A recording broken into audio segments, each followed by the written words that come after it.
وَلَقَدْ بَعَثْنَا فِي كُلِّ أُمَّةٍ رَسُولًا أَنِ اعْبُدُوا اللَّهَ وَاجْتَنِبُوا الطَّاغُوتَ۔ طاغوت ہر اس چیز کو کہا جاتا ہے جس کی اللہ تبارک و تعالیٰ کو چھوڑ کے عبادت کی جائے۔ اصل محبت جو ہے نا اس کی بنیاد ہی یہی ہے۔ اس دنیا میں آنے کا مقصد انسان کا صرف یہ ہے کہ خالص عبادت میرے لیے ہو۔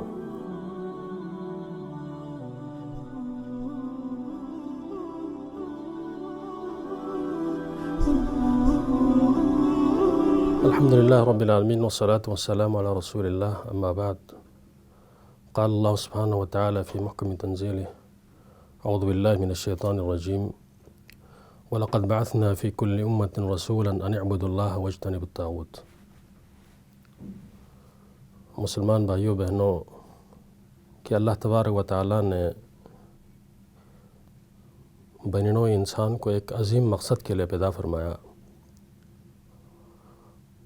وہ مقصد ہے اللہ تبارک و تعالیٰ کی بندگی، اللہ تبارک و تعالیٰ کی عبادت، اور اسی مقصد کے لیے اس ذات پاک نے کم و بیش 1,24,000 پیغمبر اس دنیا میں بھیجا۔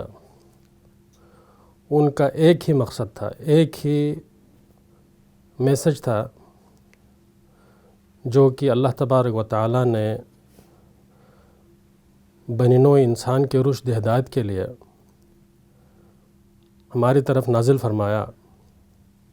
وہ میسج کیا ہے؟ وہ میسج ہے توحید۔ اور تمام انبیاء کرام کا جو بنیادی مقصد ہے دنیا میں آنے کا، وہ توحید ہی ہے، جو کہ اس آیت مبارکہ سے واضح ہے۔ وَلَقَدْ بَعَثْنَا فِي كُلِّ أُمَّةٍ رَسُولًا أَنِ اعْبُدُوا اللَّهَ وَاجْتَنِبُوا الطَّاغُوتَ۔ ہم نے ہر امت میں رسول بھیجا، پیغمبر بھیجا، میسنجر بھیجا، کس لیے؟ أَنِ اعْبُدُوا اللَّهَ وَاجْتَنِبُوا الطَّاغُوتَ،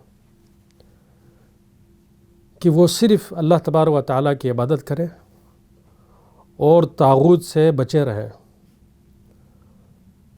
طاغوت سے مراد مفسرین کہتے ہیں، طاغوت ہر اس چیز کو کہا جاتا ہے جس کی اللہ تبارک و تعالیٰ کو چھوڑ کے عبادت کی جائے۔ مسلمان بھائیوں بہنوں، آج مسلمان معاشرہ جس تباہی کی جانب گامزن ہے، وہ اس لیے ہیں کیونکہ ہم اس عظیم مقصد کو ہم بھول چکے ہیں، ہمیں پتہ ہی نہیں ہے۔ ایسے جو معاشرے اب جنم لے چکے ہیں، وجود میں آ چکے ہیں، جن کو لا الہ الا اللہ کا معنی مطلب ہی پتہ نہیں ہے، اس کا صحیح مفہوم ہی پتہ نہیں ہے۔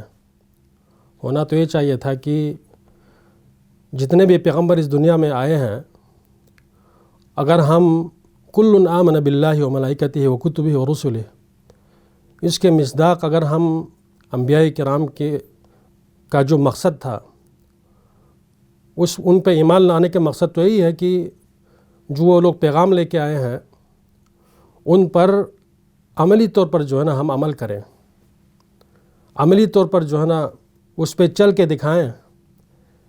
اصل محبت جو ہے نا اس کی بنیاد ہی یہی ہے کہ ان کے جو پیغام ہے ان پہ عمل کیا جائے۔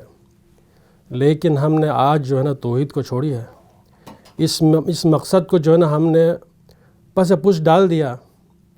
تو آج اس وجہ سے امت محمدی آپ جہاں بھی دیکھیں مار کھا رہی ہے۔ کیوں مار کھا رہی ہے؟ صرف اس وجہ سے کہ جس مقصد کے لیے اللہ تبارک و تعالیٰ نے ہمیں پیدا فرمایا تھا، وہ مقصد جو ہے نا ہم آج یکسر بھول چکے ہیں۔ باقی تو آپ باقی دنیا چھوڑیں، ہمارے معاشرے پہ ہم اگر نظر دوڑائیں، پاکستان میں اگر ہم دیکھیں، یعنی کتنے فیصد لوگ جو انبیاء جو پیغام لے کے آئے تھے ان انبیاء کو صحیح طرح فالو کرتے ہیں۔ اگر ہم اپنے معاشرے پہ نظر دوڑائیں تو کوئی یمین جا رہا، کوئی یسار جا رہا۔ جو اللہ تبارک و تعالیٰ نے جس مقصد کے لیے ہمیں پیدا فرمایا تھا وہ مقصد چھوڑ کے بھول کے ہم کسی اور کے در پہ جھک رہے ہیں۔ جو خاص اللہ تبارک و تعالیٰ نے اپنے لیے جو عبادت خاص کی تھی اس کو جو ہے نا ہم کسی اور جانب جو ہے نا ہم اس کے لیے دیکھ رہے ہیں۔ تو توحید کا مقصد ہے، اللہ کی جو توحید ہے اس کا مقصد یہ ہے کہ غلامی صرف اللہ تعالیٰ کے لیے ہونی چاہیے۔ اگر اس غلامی میں ہم کسی اور کو مکس کر لیں گے، اس میں کسی اور کو جو ہے نا ہم اس میں شامل کریں گے تو اللہ تبارک و تعالیٰ اس کو کبھی معاف نہیں فرمائے گا، کبھی معاف نہیں کرے گا۔ یہ اللہ تبارک و تعالیٰ نے قرآن میں واضح طور پر ہمیں پیغام دیا ہے، ان اللہ لا یغفر ان یشرک بہ ویغفر ما دون ذلک لمن یشاء۔ میں ہر گناہ معاف کر سکتا ہوں، ہر جرم معاف کر سکتا ہوں، لیکن ایک جرم میں معاف نہیں کروں گا، وہ کیا ہے کہ بندہ اللہ تبارک و تعالیٰ کے ساتھ شریک ٹھہرائے۔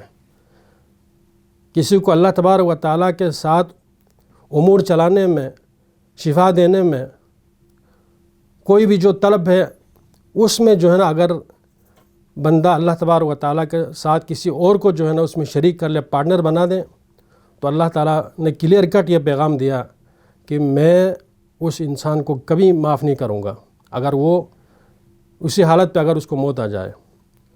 تو مسلمان بھائیوں کہ یہ مقصد تھا کہ اللہ تبارک و تعالیٰ نے ہمیں انبیاء کرام اور رسولوں کے ذریعے یہ پیغام پہنچایا کہ اس دنیا میں آنے کا مقصد انسان کا صرف یہ ہے کہ خالص عبادت میرے لیے ہو، وما خلقت الجن والانس الا لیعبدون۔